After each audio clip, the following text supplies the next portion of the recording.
नमस्कार, स्वागत है आपका। मैं हूं आपके साथ अनाया शर्मा।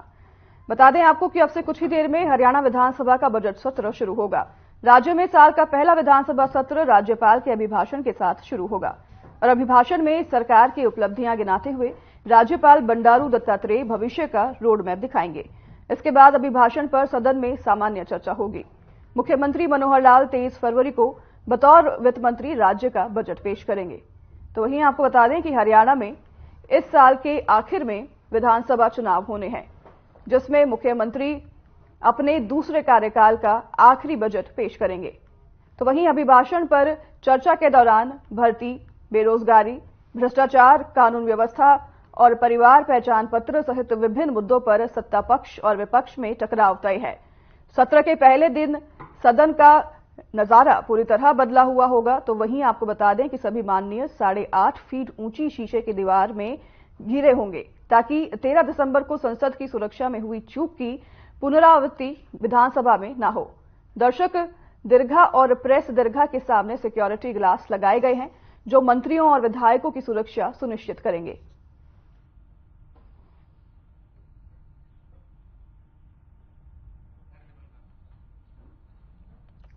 तो आपको बता दें कि कुछ ही देर में अब से विधानसभा सत्र जो है शुरू होने वाला है हरियाणा में और राज्यपाल बंडारू दत्तात्रेय सदन से अपना अभिभाषण देंगे।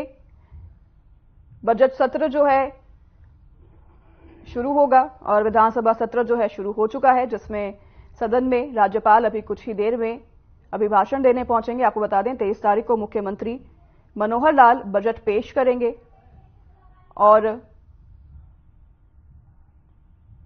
24 और 25 तारीख को अवकाश बताया जा रहा है। 26 और 27 को बजट पर चर्चा होगी। 28 को बजट समापन होगा और अगर बात करें विधानसभा सत्र की, तो विधानसभा सत्र जो है 4 फरवरी तक चलेगा। 4 फरवरी को विधानसभा सत्र समापन होगा। आज जो है राज्यपाल के अभिभाषण के साथ सत्र की शुरुआत होगी और कल और परसों यानी 21 और 22 को अभिभाषण पर चर्चा की जाएगी।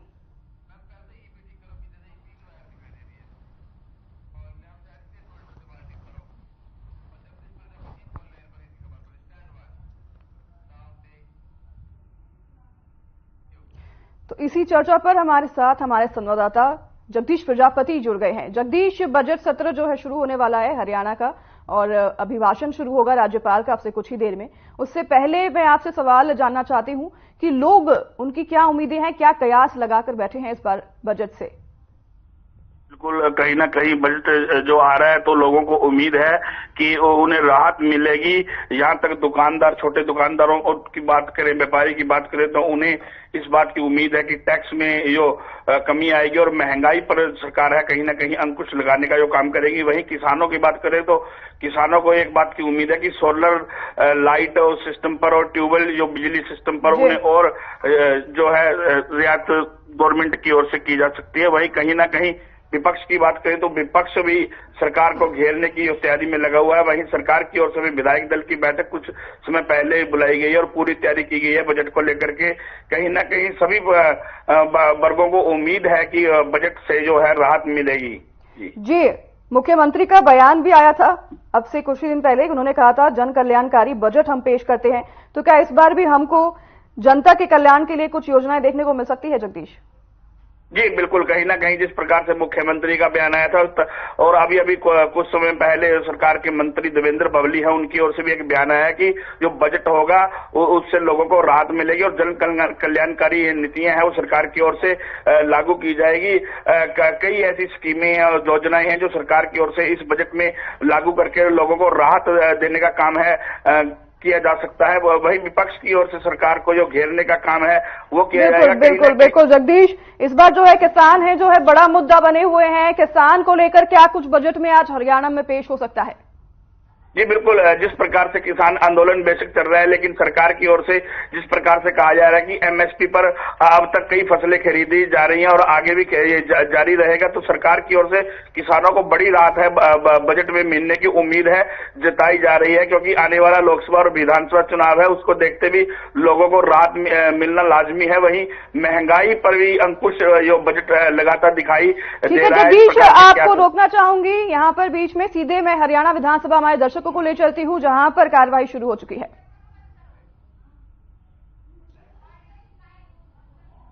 और महिलाओं के कल्याण उत्थान को निरंतर सर्वोच्च प्राथमिकता देती रही है। पंडित दीनदयाल उपाध्याय का अंत्योदय का दर्शन व्यवस्था परिवर्तन और सुशासन के पथ पर एक प्रकाश स्तंभ के रूप में हमारा मार्गदर्शन कर रहा है। व्यवस्था परिवर्तन से सुशासन। माननीय सभासदों, सुशासन के सेवा ही मेरी सरकार का संकल्प है। वर्ष 2021 को सुशासन संकल्प वर्ष और 2022 को सुशासन परिणाम वर्ष के रूप में मनाया गया। सुशासन का लक्ष्य अंतिम पंक्ति के अंतिम व्यक्ति का उत्थान होता है।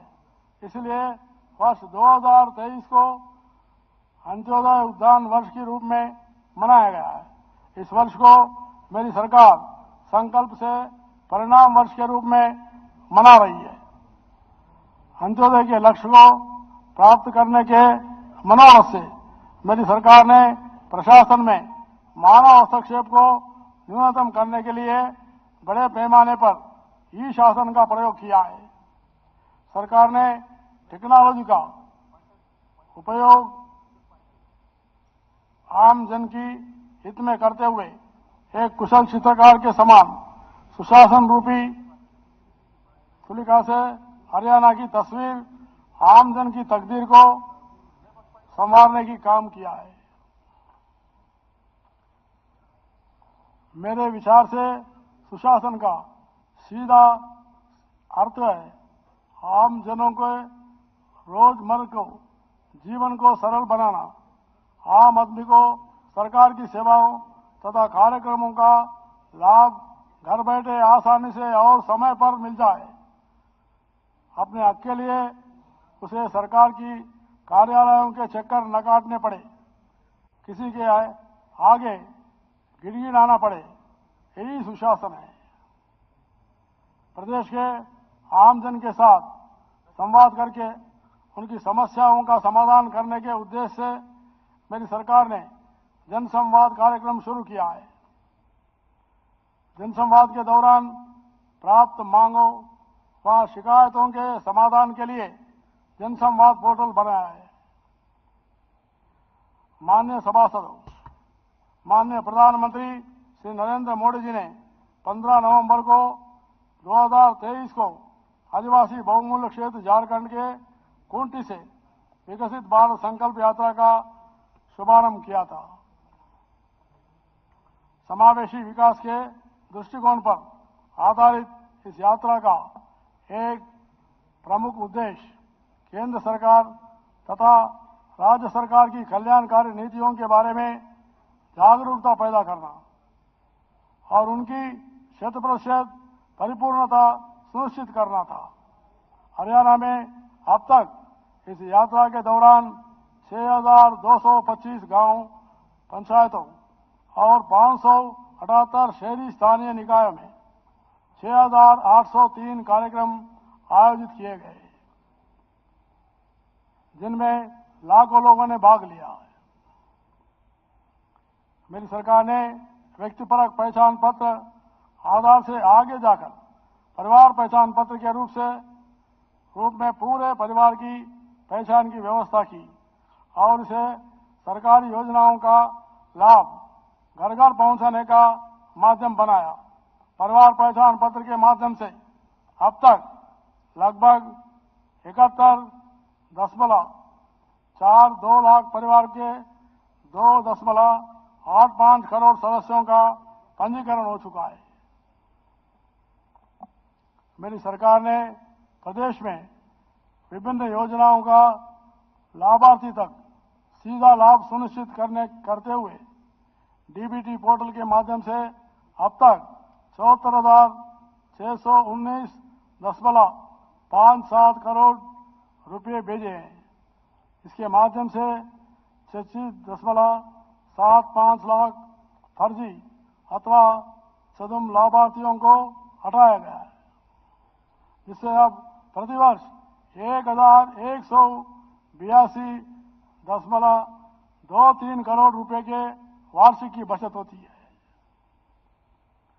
सरकार द्वारा उपलब्ध करवाई जाने वाली विभिन्न सेवाएं और सूचनाएं अब मोबाइल फोन पर एक ही ऐप के माध्यम से ही प्राप्त की जा सकती है। इसके लिए सरकार द्वारा जन सहायक हेल्प मी ऐप शुरू किया गया है। इस ऐप के माध्यम से नागरिक अपने सुझाव भी राज्य सरकार को दे सकते हैं। मेरी सरकार ने भ्रष्टाचार के विरुद्ध जोरदार मुहिम चलाई है। भ्रष्टाचार निरोधक ब्यूरो द्वारा वर्ष 2023 में 205 मामले दर्ज किए गए, 152 छापे मारे, 30 राजपत्रित अधिकारी, 156 गैर राजपत्रित अधिकारी और 40 निजी व्यक्तियों से सहित 186 सरकारी कर्मचारियों को गिरफ्तार किया गया। हर माह औसतन 16 भ्रष्ट कार्मिकों को पकड़ा गया है। अंत्योदय की वचनबद्धता। मेरी सरकार पंडित दीनदयाल उपाध्याय की समानता, समरसता व सामाजिक न्याय के सिद्धांतों का अनुकरण करते हुए अंत्योदय के लिए कटिबद्ध है। मुख्यमंत्री अंत्योदय परिवार उत्थान योजना तहत सबसे गरीब परिवारों की वार्षिक आय सीमा 1.80 लाख रुपए की गई है। मेरी सरकार बुजुर्गों, विधवाओं, निराश्रित महिलाओं, दिव्यांगों, किन्नरों, विधुरों, अभावित पुरुषों और महिलाओं, तीसरे और चौथे चरण के कैंसर रोगियों के दुर्लभ बीमारियों से पीड़ितों, निराश्रित बच्चों, केवल लड़कियों के माता पिता, स्कूल न जाने वाले दिव्यांग बच्चे और कश्मीरी विस्थापितों समेत समाज के विभिन्न कमजोर वर्गों को समान भत्ता तथा सामाजिक सुरक्षा पेंशन दे रही है। सामाजिक सुरक्षा पेंशन की राशि बढ़ाकर 3,000 रुपये से मासिक की गई है। मेरी सरकार ने 1,80,000 रुपये तक वार्षिक आय वाले परिवारों के मुफ्त इलाज के लिए आयुष्मान भारत चिरायु योजना शुरू की है। इस योजना में शामिल किए जाने वाले परिवारों का 5 लाख रुपये वार्षिक तक का उपचार का खर्च राज्य सरकार द्वारा वहन किया जाता है। 1,11,00,000 आयुष्मान चिरायु कार्ड बनाए गए और 9.64 लाख मरीजों के इलाज के लिए 1,247 करोड़ रुपए की क्लेम दिए गए। केवल 1,500 रुपये के वार्षिक अंशदान पर 3 लाख रुपए तक वार्षिक आय वाले परिवारों को भी इस योजना में शामिल किया गया है। इस योजना के कार्यान्वयन पर प्रति परिवार प्रतिवर्ष लगभग 3,393 रुपये का खर्च वहन किया जा रहा है। अंत्योदय परिवार की स्वास्थ्य जांच के लिए शुरू की गई निरोगी हरियाणा योजना के तहत गरीब व वंचित परिवारों के 47.93 लाख व्यक्तियों के स्वास्थ्य की जांच की गई है और 2,54 लाख निःशुल्क टेस्ट किए गए हैं। सामाजिक आर्थिक रूप से कमजोर वर्ग की मकान संबंधी जरूरतों को पूरा करने के लिए हाउसिंग फॉर ऑल विभाग गठित किया गया है तथा मेरी सरकार ने मुख्यमंत्री शहरी आवास योजना पोर्टल भी शुरू किया है। इस पोर्टल पर अब तक 2,90,000 गरीब परिवारों ने पंजीकरण करवाया है। प्रारंभिक चरण में प्रदेश के 14 शहरों के लिए प्लाट की बुकिंग के लिए पोर्टल पर 1 फरवरी 2024 से आवेदन मांगे। गत 14 फरवरी तक 9,514 लोगों ने पंजीकरण किया है। Doctor B R. अम्बेडकर आवास नवीनकरण योजना के तहत गरीब रेखा से नीचे जीवन यापन करने वाले सभी वर्गों के परिवारों को 80,000 रुपये का अनुदान दिया जा रहा है। इस योजना के तहत वर्ष 2022-23 के दौरान 11,700 अधिक लाभार्थियों को लगभग 95 करोड़ 19 लाख रुपए की राशि दी गई है। मेरी सरकार ने प्रधानमंत्री लघु व्यापारी मानधन योजना के तहत खुदरा विक्रेताओं और दुकानदारों के लिए मासिक पेंशन सुनिश्चित की है। प्रधानमंत्री स्वनिधि योजना के तहत 1,32,000 से अधिक रेहड़ी पाड़ी वालों को 10,000 रुपये तक का ब्याज रहित ऋण दिया गया है। राज्य सरकार द्वारा हरियाणा शहरी विकास प्राधिकरण के सेक्टरों में रेहड़ी पड़ी के लिए मार्केट बनाई जा रही है। पंचकुला से इसकी शुरुआत की जा चुकी है। व्यापारियों के लिए मुख्यमंत्री व्यापारी सामूहिक निजी दुर्घटना बीमा योजना और मुख्यमंत्री व्यापारी क्षतिपूर्ति बीमा योजना शुरू की है। व्यापारियों की समस्याओं के समाधान के लिए हरियाणा व्यापारी कल्याण बोर्ड का गठन किया है। प्रधानमंत्री गरीब कल्याण अन्न योजना के तहत प्रदेश में 44,27,000 परिवारों को गेहूं और बाजरा मुफ्त दिया जा रहा है। राज्य सरकार द्वारा अंत्योदय आहार योजना के तहत सभी एएवाई और बीपीएल परिवारों को सरसों और सूरजमुखी का 2 लीटर तेल और चीनी भी दी जाती है।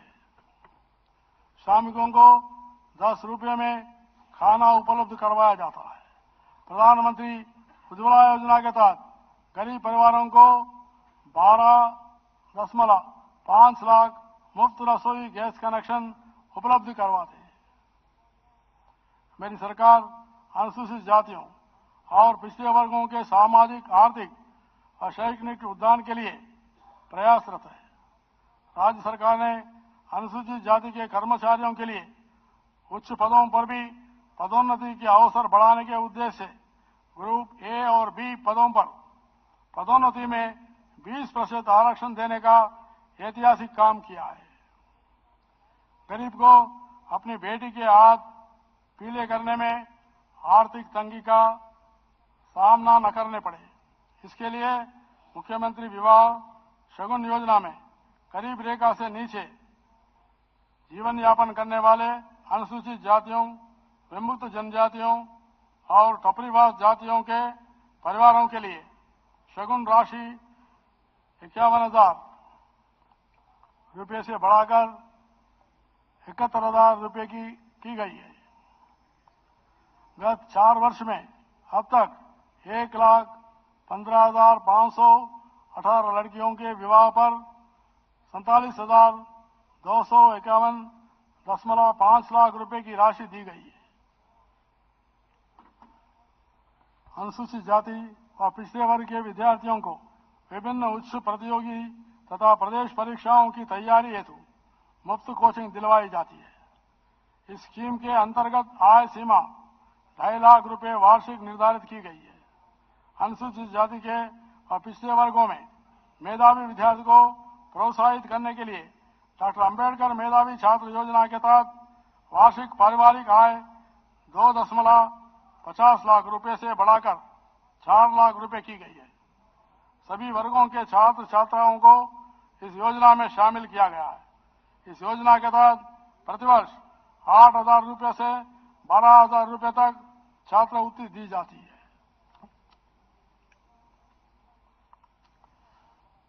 माननीय सभासदों, मेरी सरकार श्रमिकों के कल्याण और उत्थान के लिए अनेक योजनाएं चला रही है।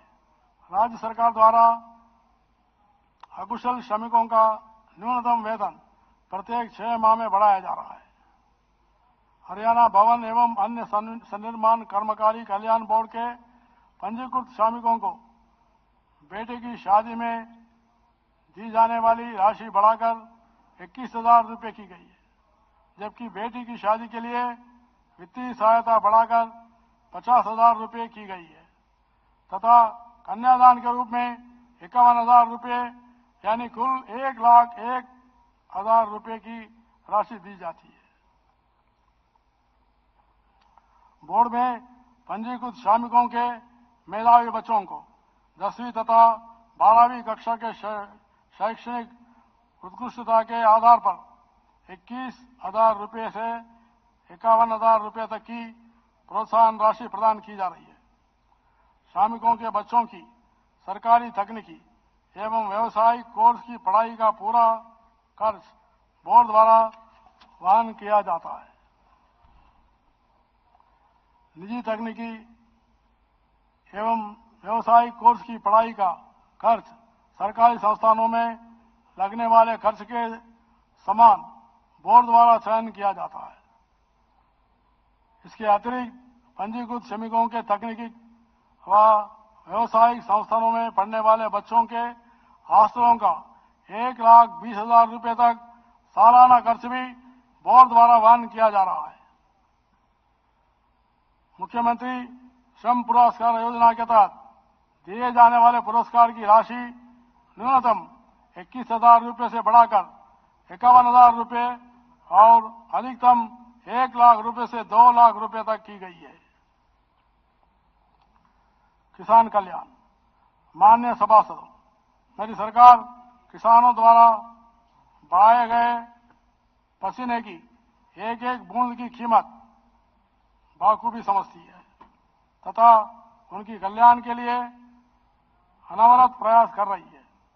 प्रधानमंत्री किसान सम्मान निधि योजना के तहत राज्य के 19.94 लाख किसानों के खातों में गत 4 वर्ष में 4,157.73 करोड़ रुपए की राशि सीधे जमा करवाई गई है। साथ ही राज्य सरकार ने 14 फसलों की एमएसपी पर खरीद करके एक अनूठा उदाहरण पेश किया है। मेरी फसल मेरा ब्यौरा पोर्टल पर पंजीकृत किसानों के खातों में पिछले 7 सीजन में खरीद की गई फसल की एवज में लगभग 90,000 करोड़ रुपए की राशि सीधे डाली गई है। भावांतर भरपाई योजना के अंतर्गत बाजार उत्पादक किसानों के बैंक खातों में 836.12 करोड़ रुपए की राशि डाली गई है। मेरी सरकार प्राकृतिक आपदाओं में ढाल बनकर किसान के साथ खड़ी रही है। प्रधानमंत्री फसल बीमा योजना के अंतर्गत 32.6 लाख किसानों को उनकी फसल खराब होने पर लगभग 8,178 करोड़ रुपए के क्लेम दिए गए। प्राकृतिक आपदाओं से फसल खराब होने पर मुआवजा राशि 10,000 रुपये से बढ़ाकर 15,000 रुपये की गई है। गत 4 वर्ष में प्राकृतिक आपदा से फसलें खराब होने पर किसानों को लगभग 1,845.95 करोड़ रुपए की राशि मुआवजा के रूप में दी गई है। किसान को राहत देने के लिए भावांतर भरपाई योजना शुरू की है। मृद स्वास्थ्य को गिरावट से बचाने और खतरनाक कीटनाशकों के उपयोग को हतोत्साहित करने के लिए मेरी सरकार ने प्राकृतिक खेती योजना लागू की है। इसके लिए शुरू किए गए समर्पित प्राकृतिक खेती पोर्टल पर अब 13,328 किसानों ने अपना पंजीकरण किया है। कुरुक्षेत्र गुरुकुल जिला, करनाल के गरोंडा, जिंदा के अमेठी तथा सिरसा के मंगियाना में 4 प्राकृतिक खेती प्रशिक्षण केंद्र खोले गए।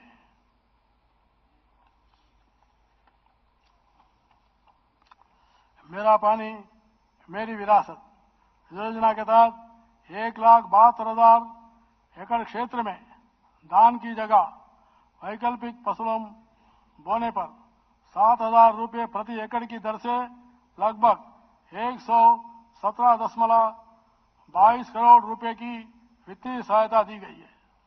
समय पर ऋण की अदायगी करने वाले किसानों को बिना ब्याज फसली ऋण की सुविधा की दी गई है।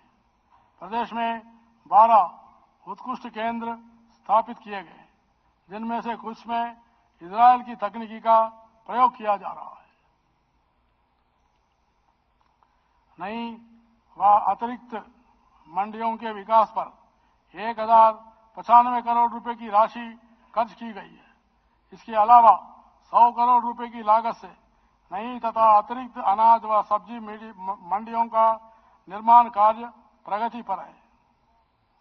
गन्नौर में 3050 करोड़ रुपए की लागत से अंतर्राष्ट्रीय स्तर की हॉर्टिकल्चर मार्केट तथा पिंजौर में 78 एकड़ भूमि पर 150 करोड़ रुपए की लागत से सेब, फल एवं सब्जी मंडी निर्माणाधीन है। राज्य की 108 मंडियों को राष्ट्रीय कृषि बाजार पोर्टल नाम से जोड़ा गया है। अटल किसान मजदूर कैंटीन योजना के तहत 10 रुपये प्रति थाली की रियायती दर से भोजन उपलब्ध करवाने के लिए 25 मंडियों में कैंटीन शुरू की गई है। 15 और मंडियों में भी ऐसी कैंटीन जल्द शुरू की जाएगी। माननीय सभासदों, पशुपालन हमारी संस्कृति का अभिन्न अंग रहा है। मेरी सरकार किसानों को आय के अतिरिक्त साधन मुहैया करवाने के लिए पशुपालन को प्रोत्साहित कर रही है। प्रदेश में 20 व 50 दुधारू पशुओं की डेयरी स्थापित करने का लाभार्थियों को बैंक ऋण पर ब्याज अनुदान उपलब्ध करवाया जा रहा है। साथ ही 2, 4 तथा 10 दुधारू पशुओं की डेयरी इकाइयां स्थापित करने पर लाभार्थियों को 25% अनुदान दिया जाता है। सांगी डेयरी योजना को पायलट आधार पर जिला अंबाला, रोहतक, जिंद, कुरुक्षेत्र और सिरसा के 5 गांवों में लागू किया जा रहा है। देशी गायों के प्रोत्साहित हेतु हरियाणा, सहीवाला और बिलाई नस्ल की अधिक दूध देने वाली गाय के पालकों को 5,000 रुपये से लेकर 20,000 रुपये तक का प्रोत्साहन दिया जाता है। राज्य के पशुपालकों को आर्थिक सुरक्षा प्रदान करने के लिए पंडित दीनदयाल उपाध्याय सामूहिक पशुधन बीमा योजना भी चलाई जा रहा है। अनुसूचित जाति से संबंधित लाभार्थियों के पशुओं का बीमा मुफ्त किया जाता है। इसके अलावा पशुपालन एवं डेयरी विभाग द्वारा मुख्यमंत्री अंत्योदय परिवार उत्थान योजना के अंतर्गत 30,747 लाभार्थियों को अब तक 72.12 करोड़ रुपए की सब्सिडी दी जा चुकी है। पशुधन किसान क्रेडिट कार्ड योजना के तहत 1,50,000 पशुपालकों की कार्ड दिए जा चुके हैं। दुर्घटना बीमा योजना के तहत सहकारी दुग्ध समितियों के दुग्ध उत्पादकों को 10 लाख रुपए प्रति व्यक्ति दुर्घटना बीमा कवर दिया जाता है। मेरी सरकार ने पशुपालकों को उनके द्वार पर पशु चिकित्सा सुविधाएं मुहैया करवाने के उद्देश्य से मोबाइल पशु चिकित्सा की अनूठी पहल की है। पूर्ण रूप से निर्मित 70 मोबाइल पशु चिकित्सा इकाइयों की खरीद की जा चुकी है। माननीय सभासदों, मेरी सरकार ने पिराई सीजन 2023-24 हेतु गन्ने की अगेती किस्म के लिए राज्य परामर्शी मूल्य 386 रुपये प्रति क्विंटल और 85 किस्मों के लिए 319 रुपये प्रति क्विंटल का भाव दिया है। सरकार ने आगामी पिराई सीजन 2024-25 के लिए भी अगेती और पछेती किस्मों के लिए क्रमशः 400 तथा 393 रुपये प्रति क्विंटल का भाव देने का निर्णय किया है। ग्रीन एनर्जी की तरफ कदम बढ़ाते हुए मेरी सरकार ने कैथल और जिंद, रोहतक और महम, करनाल और हसन, गोहाना और सोनीपत तथा पलवल सहकारी चीनी मिलों में क्लस्टर आधार पर एथेनॉल संयंत्र स्थापित करने के लिए सैद्धांतिक स्वीकृति दी है। माननीय सभासदों, मेरी सरकार पानी की एक एक बूंद का इष्टतम उपयोग करने तथा वितरण में होने वाली पानी की बर्बादी को कम करने के लिए नहरों के बुनियादी ढांचे में सुधार के लिए प्रतिबद्ध है।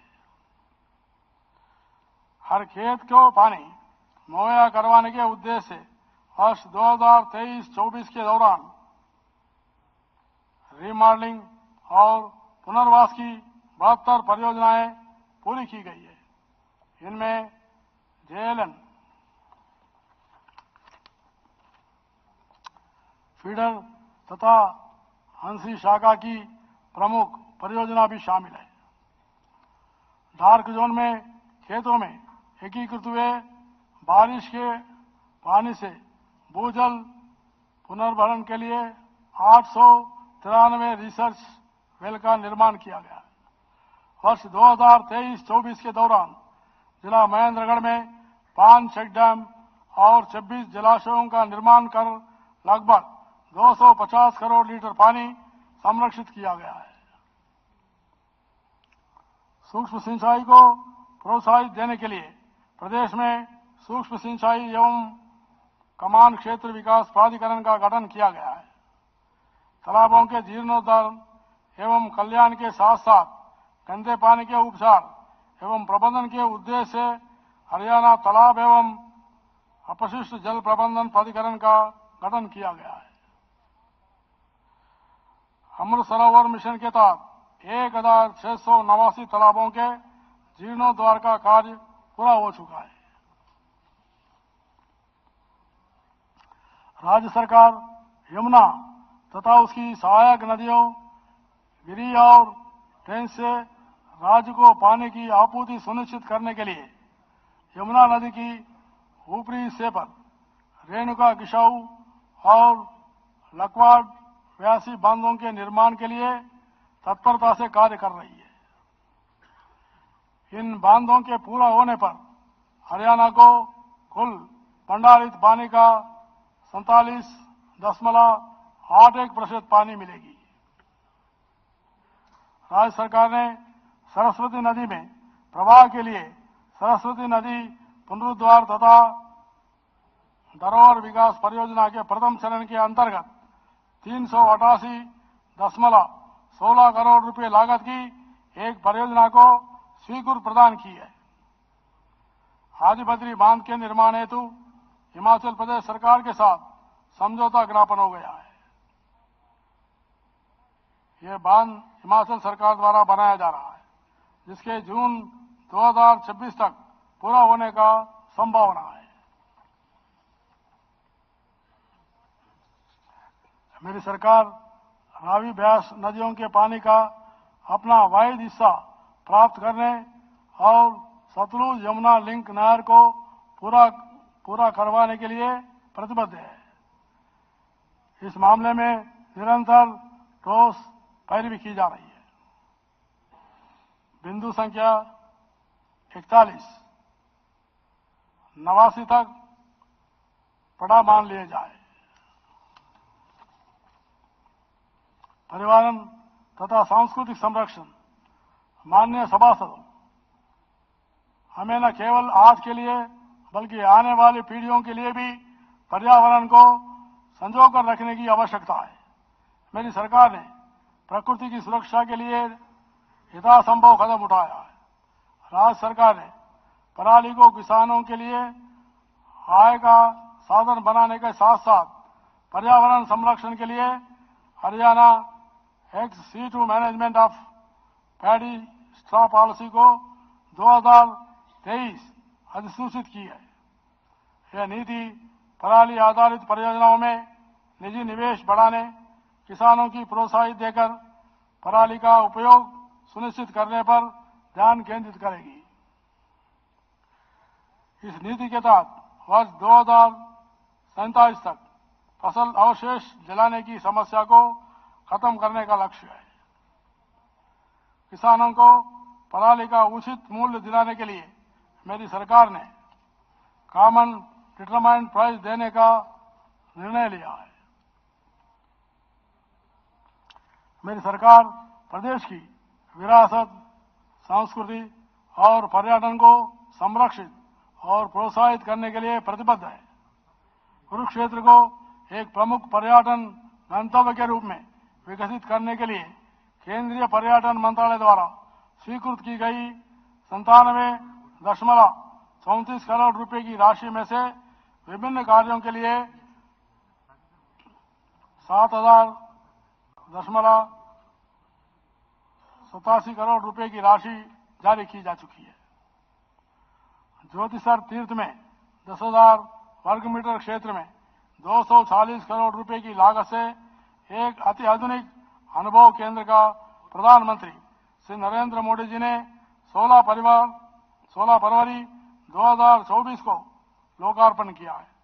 इसमें महाभारत के दृश्यों को आधुनिक मल्टीमीडिया प्रणाली से दर्शाई गया है।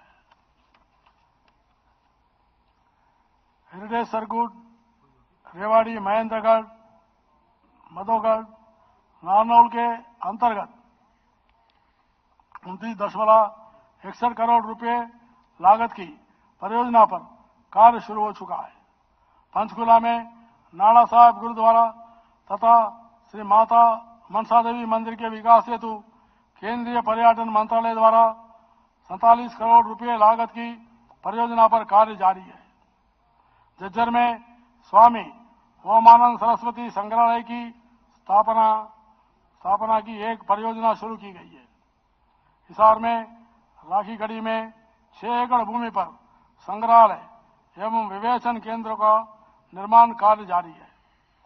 प्रथम स्वतंत्रता संग्राम के शहीदों के सम्मान में अंबाला छावनी में 22 एकड़ क्षेत्र में शहीद स्मारक का निर्माण कार्य जल्द पूरा होने वाला है।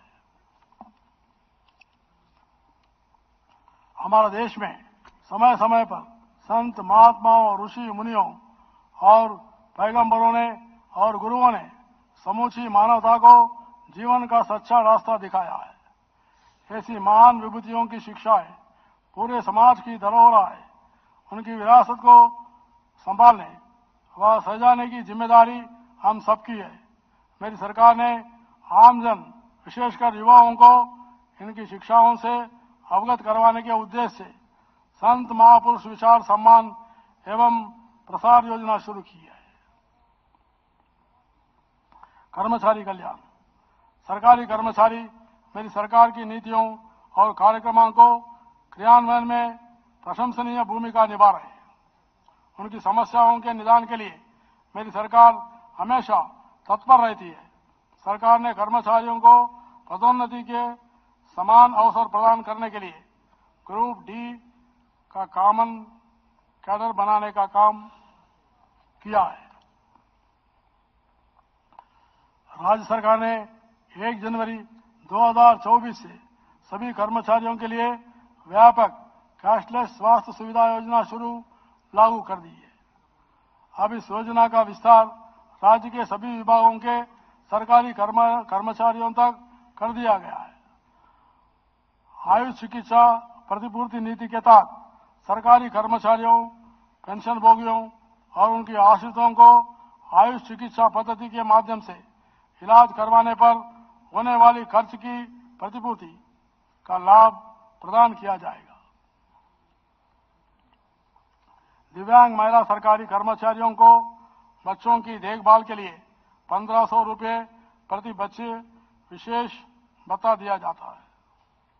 इस वर्ष से अधिक का अनुभव रखने वाली आंगनवाड़ी कार्यकर्ता, मिनी आंगनवाड़ी कार्यकर्ता तथा आंगनवाड़ी सहायक का मानदेय बढ़ाकर क्रमशः 14,000 रुपये, 12,500 रुपये तथा 7,500 रुपये किया गया है। चौकीदारों का मानदेय बढ़ाकर 11,000 रुपये प्रतिमाह तथा वर्दी भत्ता 4,000 रुपये प्रतिवर्ष किया गया है। साइकिल भत्ता भी 3,500 रुपये किया गया है। गांवों में कार्यरत सफाई कर्मियों का मानदेय 12,500 रुपये से बढ़ाकर 14,000 रुपये किया गया है। अब उन्हें समय पर मानदेय न मिलने पर 500 रुपये हर्जना भी मिलेगा। ग्रामीण सफाई कर्मचारियों का सालाना वर्दी भत्ता 3,500 रुपये से बढ़ाकर 4,000 रुपये किया गया है। मेरी सरकार ने मुख्यमंत्री हरियाणा कर्मचारी दुर्घटना बीमा योजना लागू की है। इसके अंतर्गत बोर्ड निगमों और स्थानीय निकायों समेत सभी सरकारी कार्यरत ग्रुप सी और डी के अनुबंध कर्मचारी की कार्यस्थल मृत्यु या दिव्यांग होने पर उन्हें या उनके परिजनों को 10 लाख रुपए की सहायता राशि दी जाती है। सफाई कर्मचारी की मृत्यु या दिव्यांग होने पर उनके परिवारजनों को 5 लाख रुपए की आर्थिक सहायता दी जाती है। सभी राजकीय अध्यापकों के लिए लागू ऑनलाइन स्थानांतरण नीति का देश के अन्य राज्य भी अनुकरण कर रहे हैं। हमें गर्व है, हरियाणा के वीरों ने देश की सीमाओं की सुरक्षा में हमेशा महत्वपूर्ण भूमिका निभाई है। राज्य सरकार ने युद्ध में शहीद हुए प्रतिरक्षा कर्मियों को और केंद्रीय सशस्त्र बलों के हरियाणा निवासी जवानों के परिवार के 5 सदस्य में से एक को अनुकंपा आधार पर नियुक्ति देने के लिए अनुकंपा नियुक्ति नीति 2023 तैयार की है। वर्तमान सरकार के कार्यकाल में अब तक सैन्य व अर्धसैनिक बलों के शहीद हुए कार्मिकों के 369 आश्रितों को अनुकंपा के आधार पर नौकरी प्रदान की गई है। सरकार ने भूतपूर्व सैनिकों व अर्धसैनिक बलों के कल्याण के लिए सैनिक व अर्धसैनिक कल्याण विभाग का गठन किया है। युद्ध के दौरान शहीद हुए सेना के जवानों व केंद्रीय अर्धसैनिक बलों के जवानों की अनुग्रह राशि 20 लाख रुपए से बढ़ाकर 50 लाख रुपए की है। आईईडी ब्लास्ट के दौरान शहीद होने पर भी अनुग्रह राशि बढ़ाकर 50 लाख रुपए तक की गई है। युद्ध, आतंकवाद तथा अन्य घटना के दौरान घायल दिव्यांग हुए सैनिकों व केंद्रीय अर्धसैनिक बलों के कार्मिकों के लिए अनुग्रह अनुदान राशि निःशक्ति के आधार पर 15 लाख रुपए, 25 लाख रुपए तथा 35 लाख रुपए की गई है। मेरी सरकार ने प्रदेश के 3 लाख से अधिक सभी अधिकारियों व कर्मचारियों में नैतिक मूल्यों तथा सिद्धांतों का समावेश करने और उन्हें प्रतिष्ठित करने के उद्देश्य से मिशन कर्मयोगी हरियाणा के रूप में एक अभूतपूर्व पहल की है। इसके तहत अब तक 2,23,869 अधिकारियों व कर्मचारियों को प्रशिक्षित किया जा चुका है। प्रदेशवासियों ने अपने भविष्य को आकार देने और अपनी आकांक्षाओं को पूरा करने का दायित्व मेरी सरकार को सौंपा था।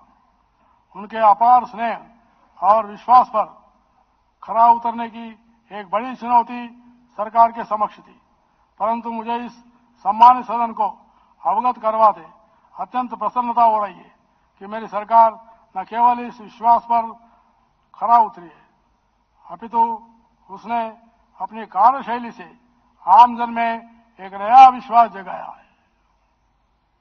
प्रदेशवासियों का यही विश्वास मेरी सरकार का संबल है, जिससे हमें निरंतर आगे बढ़ने की प्रेरणा मिलती है। मेरी सरकार क्षेत्र, जाति, धर्म और लिंग भेद की संकीर्ण भावना से उठकर प्रदेश के हर वर्ग और हर व्यक्ति समान अवसर सुनिश्चित करने के लिए प्रतिबद्ध है। मुझे विश्वास है कि आने वाले दिनों में इस सम्मानित सदन में जीवंत और रचनात्मक परिचर्चाएं होंगी, जहां भिन्न विचारों और दृष्टिकोण को सुना जाएगा। आप सबका योगदान मेरी सरकार के लिए मार्गदर्शक का काम करेगा। आइए हम एक उज्जवल और स्पंदनशील भविष्य के लिए मिलकर समृद्ध, समावेशी और प्रगतिशील हरियाणा बनाने के लिए कार्य करें। वंदे मातरम। जय हिंद।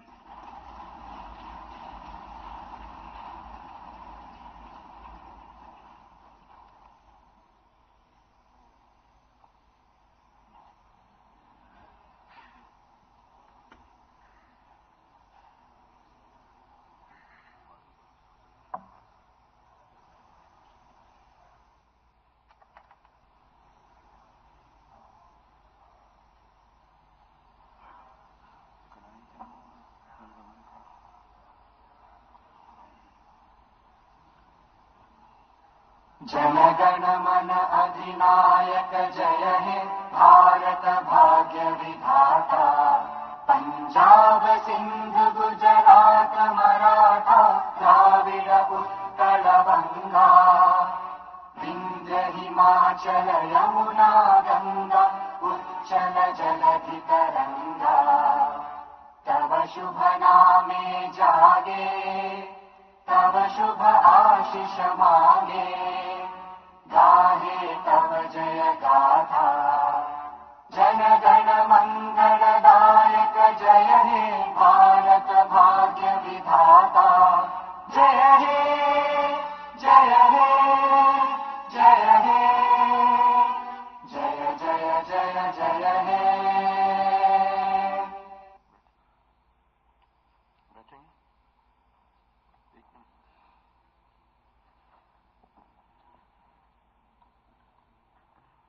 मैं माननीय राज्यपाल महोदय द्वारा सदन में उनके द्वारा दिए गए अभिभाषण पर हार्दिक आभार व्यक्त करता हूं। अब सदन 30 मिनट के लिए स्थगित किया जाता है।